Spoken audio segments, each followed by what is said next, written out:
I'll be reading Proverbs 17:27 in remembrance of my Uncle Tucker. Whoever restrains his words has knowledge, and he who has a cool spirit is a man of understanding. Thank you. I'm so glad to see everybody here today, and that ceremony would have made Tucker so proud. There were some surprised people when I said I wanted to talk at Tucker's funeral, and there were some that said to me, that's a great idea. The ones that knew my daddy, Ben Scarborough, were not surprised at all because they know I have the Scarborough gene that would never pass up a chance to have a chat, especially with this group because you can't go anywhere till I'm finished. As you all know, too, I was the talker in our relationship, and Tucker, my man, was the quiet and the thinker. I was the one that was excitable, the hugger, the no filter, the wild child, the one that let everyone I meet know I either loved you or didn't like you right at that moment.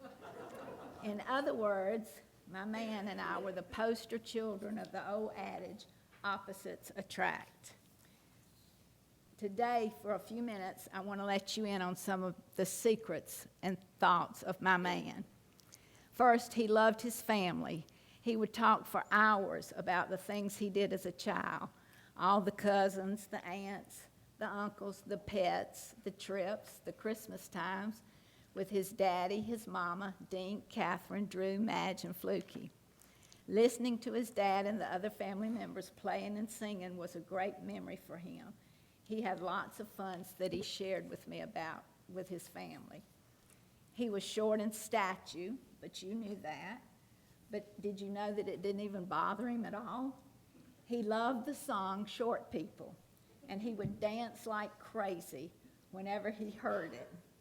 Phyllis and I were talking the other day, and we were laughing our heads off about that he started dancing to it when the song first came out, when he and Phyllis were married, and he never stopped. He continued to break out in his rendition of the Waycross Shag whenever he heard Short People.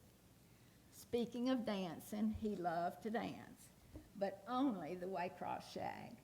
We took many cruises to several ports, and we decided that we would dance in every port we went in. So our travel tradition was to dance in the ports and to find a local pub and have a local beer that particular city or country was known for. Speaking of beer, one of his most favorite things was fishing and drinking beer and being with his buddies, whether it was at Lake Neal with Brillo and his friends in Jessup, Minnesota with Tim, Raj, and JP, or Eufaula, D-Land with his sister Madge and brother-in-law Jack, Fluky and Rosemary on the Satilla River, fishing all around Ware County with his older brother Dink, or around Fernandina with my daddy and Jamie when Jamie was shorter than his Uncle Tucker. I can safely say that his very best fishing times was with his younger brother Fluky and his extra brother-in-law, Paul Tellick, who he called PT. And that was down in the Keys and the St. Johns and everywhere in between. In fact, I bet most men in this place, even some of the women, have been in a fishing boat with my man at some time during his life. Another thing about my man was he taught me that it doesn't matter when people say ugly things about you or hurt your feelings. You just let it go. I haven't quite grasped that yet, but I still got some time. He was a master at it. He would make me so angry sometimes when somebody would say something ugly, and he never struck back. He would even act like nothing happened the next time he was with them. One time I read a book that says you need a man in your life that hates who you hate and loves who you love. So I read that to him. And the next time I was ranting and raving about something, he said, I just hate him. And from that immediately put out the flame, and I started laughing. And he used that line with me from then on. He loved his Lord and Savior, but instead of screaming it, he just quietly lived it. We had a devotional every night in bed before we went to sleep, and then we went to sleep holding hands. We believed that you didn't go to bed angry, and there were many nights that we stayed up fussing like crazy until we solved the disagreements. Lots of times I knew he was just agreeing with me so he could go on to sleep. He could fix anything. And when his eyesight started getting really bad during the COVID lockdown, he made me learn how to change doorknobs, put running boards on the truck, put on a truck bed cover, even change a belt on a riding lawnmower, fix a dishwasher, and other things that I hated every minute. And now I'm thankful I learned every lesson. He dearly loved his children, all three of them. Leslie, his boy, which he knew had so many of his inborn skills. And he loved listening to Leslie play the guitar because he said in Leslie's hands that guitar would just sing. He loved his daughter Cindy. He loved that she inherited his dry sense of humor. And he loved that he could see his sister Drew every time he looked at her. Another thing that made him laugh out loud was that she carried tools in the trunk of her car. The night he realized that, he talked about it from then on, which is why I'm sure he gave her his box of his dad's tools in June when he knew his time was getting short. He loved his other daughter, Kimberly.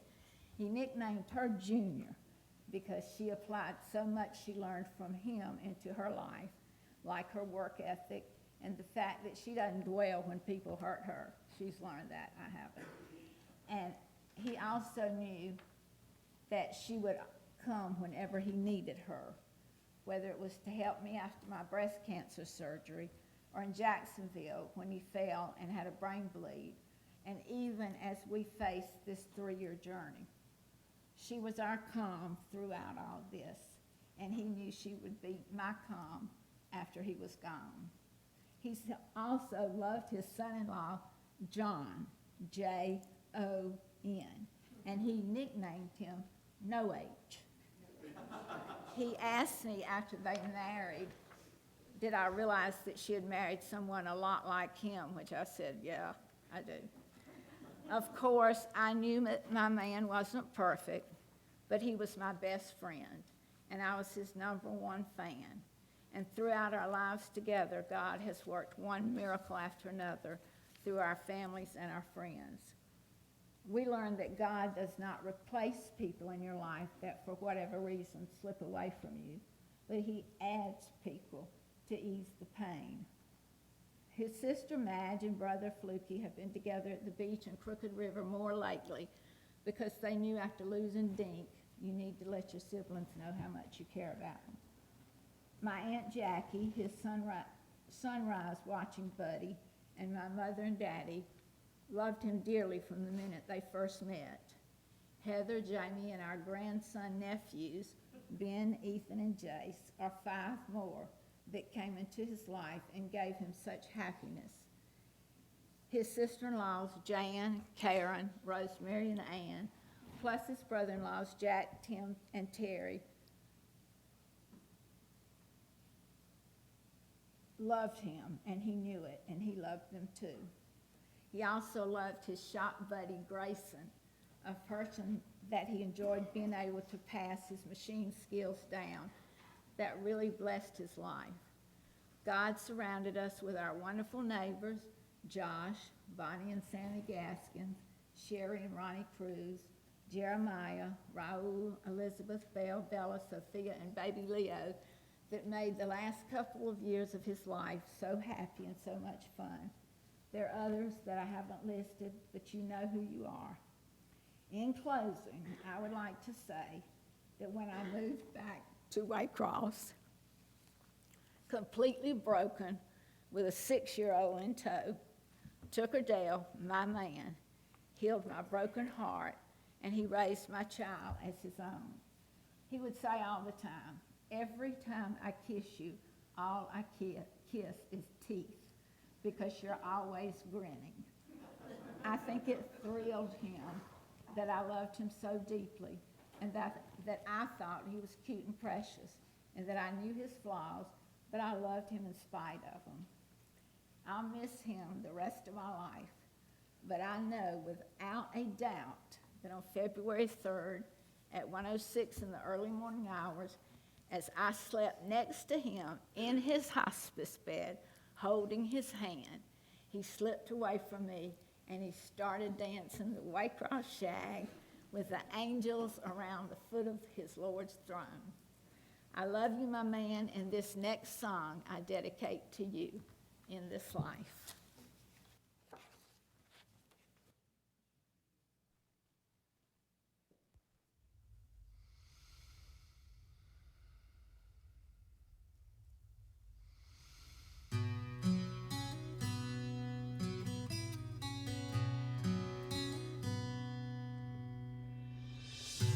For all I've been blessed with in my life, there was an emptiness in me. I was imprisoned by the power of gold. With one kind touch you set me free. Let the world stop burning. Let the sun stop burning. Let them tell me love's not worth going through. If it all falls apart, I will know deep in my heart the only dream that mattered had come true. In this life, I was loved by you.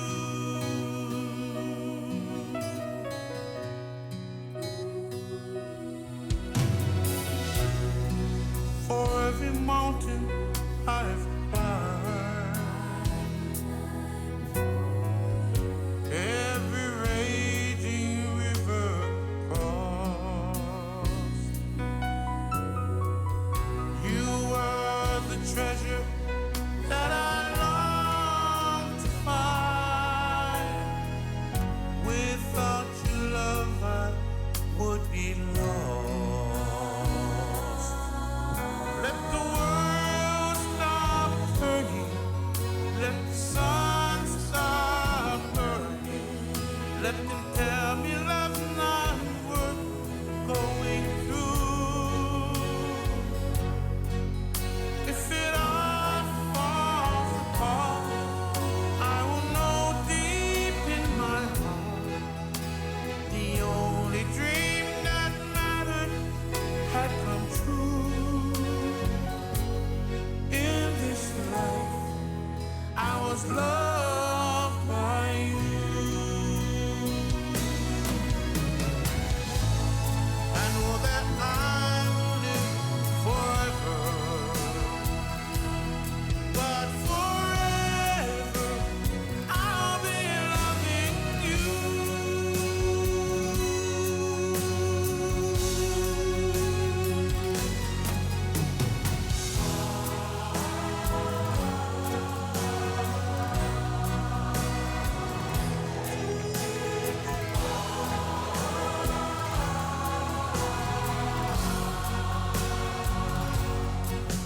Let the world stop burning. Let the sun stop burning. You tell me love's not worth going through.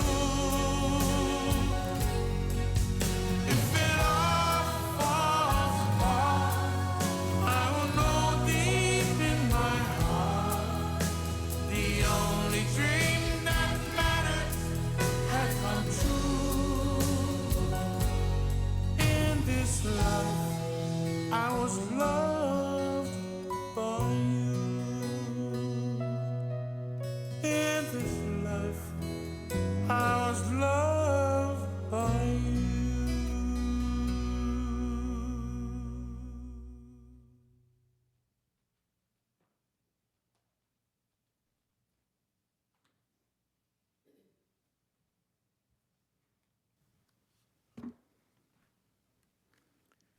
We really could stop right now.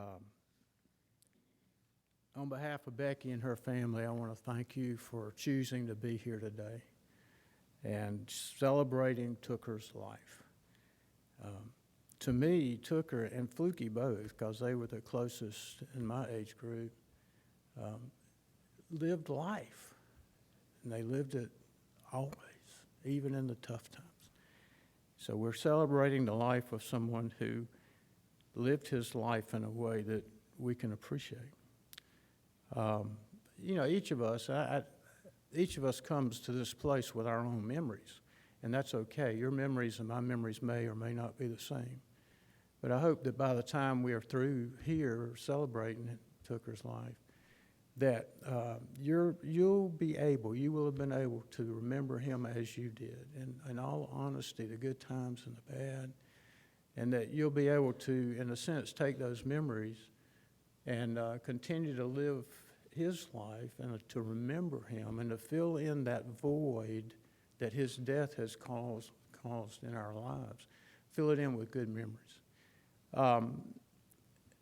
Becky's honored us, and she's honored Tooker and what she said and what those intimate thoughts of yours. And I appreciate what you did. It took courage. Not everybody can do that. I'm not sure I could do that. So Becky, thank you for being so honest and touching and letting us view Tooker through you. Tooker and Fluky and I grew up in the same neighborhood. We went to the same schools. We experienced the same neighbors.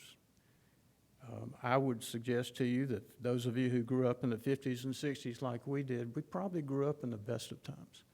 Some of the writer that Mary Lane probably taught us about 100 years ago, you know, they were the best of times, they were the worst of times. We lived in the best of times. We lived when family was important and quality education was provided, and where we had friends that have lasted for a lifetime. Not everybody has that blessing, and so we were blessed. And I can't help, I'll start where you started. I can't help but think of Tooker without thinking of the Dell family. They were cornerstones in Waycross. Their dad, big company, employed a lot of people, made a lot of difference in a lot of lives. And their mom was busy with the family and with the schools, and I would suggest to you, well, one of my memories, I think, is that y'all took a big trip every year. The family just went somewhere, and you went to some cool places. If that's wrong, just let me continue with my thought, because it's a good memory whether it's true or not. But one thing I do remember, and this is fact, their mama may have been voted the best mama of the year one Halloween when people would go to their house, and she was handing out homemade candied apples. And before you got through, somebody, as you bump into other groups, they'd say, "You got to go to the Dell house. They're handing out candy apples." That's a great memory, and I think that's representative of the time we lived in. They were fortunate to grow up in a house where they were supported, where their parents supported them and gave them a good foundation upon which to grow. When I think of Tooker, I also think of how everybody in the family seemed to have a cool nickname. Now, you've mentioned it a little bit, but Tooker and Fluky, she told me how you got that nickname. I'm not going to share it. But I thought it was cool. Pug and Dink and Cat and Drew and Madge. Is Madge your nickname? Okay. I mean, it's not, it's a little bit more formal than the others. That's what I was wondering. And that habit in Tooker's life continued the rest of his life, because he had a nickname for everybody, almost. Names like Girly and Taco Queen, Pops, Neither a Little, who is out here somewhere, Sweet Melissa, Widow Booker, Brillo, I know Brillo's out there, Captain, my boy, Junior, Dancing Girls. We could spend another hour talking about those names that Tooker gave people that were representative of how he saw them, what they meant to him, that were special between the two, and that have endured.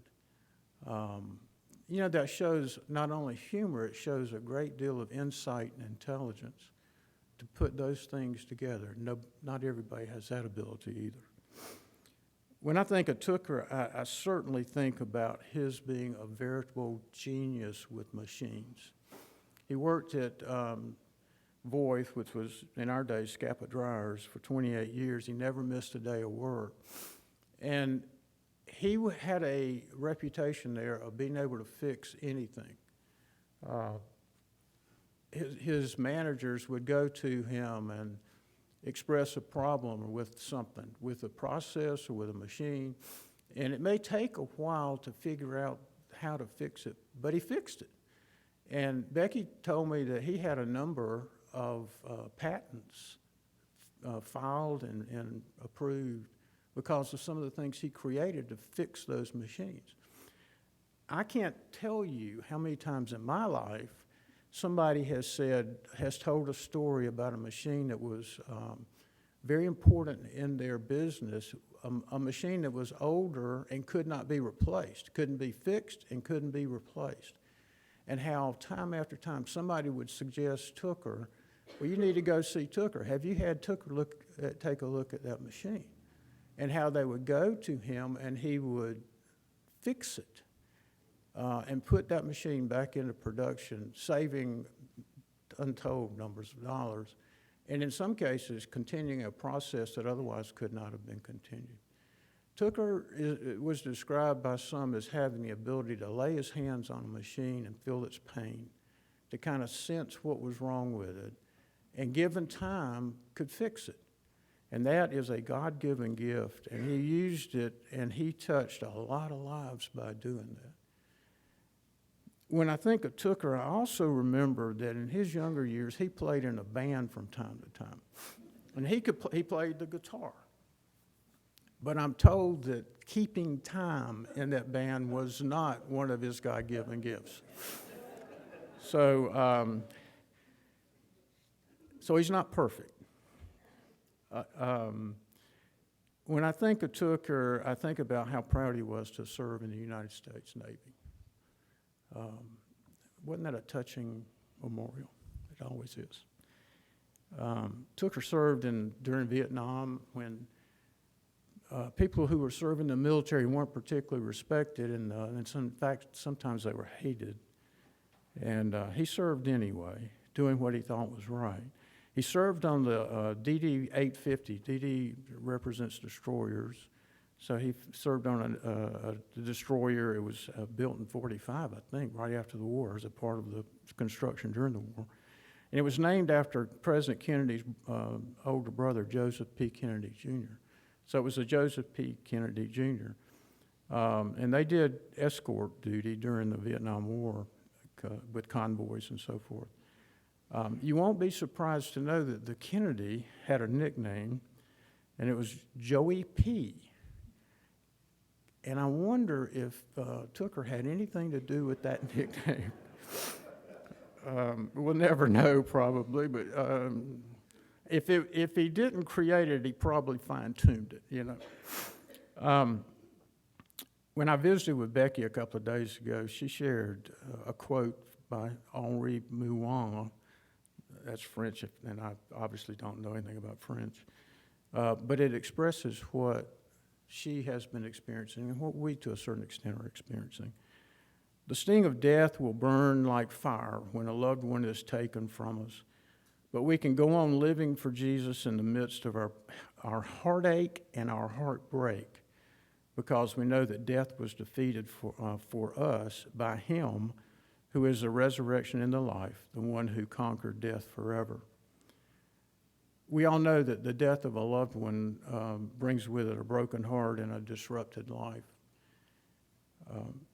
but it brings assurance and hope to those who have placed their trust in Jesus.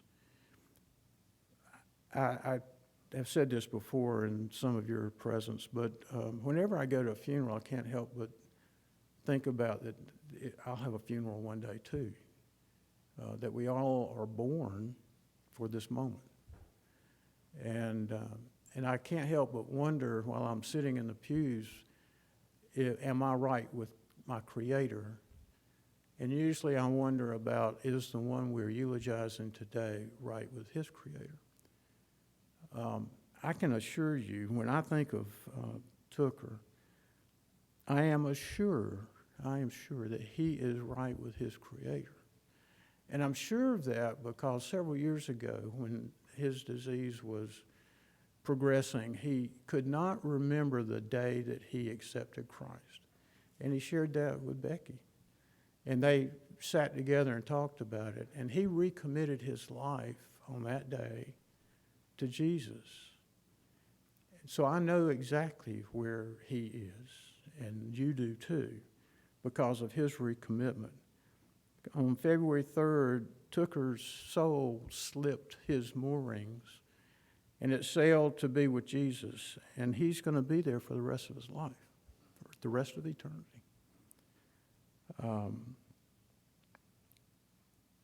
We've already heard that, Tooker wasn't one to chatter, but when he said something, it was usually something you could count on. He loved greatly. He loved sometimes quietly, but he loved generously, and he forgave in a way that few do, and it was taken from us like others way too early. His final years, as you well know, were spent struggling with a disease that is so terrible, and it was difficult for him, and it was difficult for those who loved him. The last time I visited him was in the hospital, and he remembered me, and we were kind of surprised at that. But he struggled to put the pieces together. He knew me, but he couldn't put all the things together. So even in his final days, he was trying to figure out those things that just didn't fit. He's now in a world where nothing needs to be fixed. He's now in a world when his new body is whole. He's now in a world where he can keep time with the music. And he's in a world where everything makes more sense than it's ever made. He's with his Savior. King David, the biblical warrior songwriter, put it this way in Psalm 30:11. You turned my wailing into dancing. You removed my sackcloth and clothed me with joy, that my heart may sing to you and not be silent. O Lord my God, I will give you thanks forever. Tooker's with Jesus. He's clothed in joy unlike anything he's ever experienced. He's singing to his heart's content, and he's giving God all the glory for all that God has done for him. He and Jesus may be even dancing the Waycross Shag in time. Tooker, we bid you fair winds and following seas, my friend.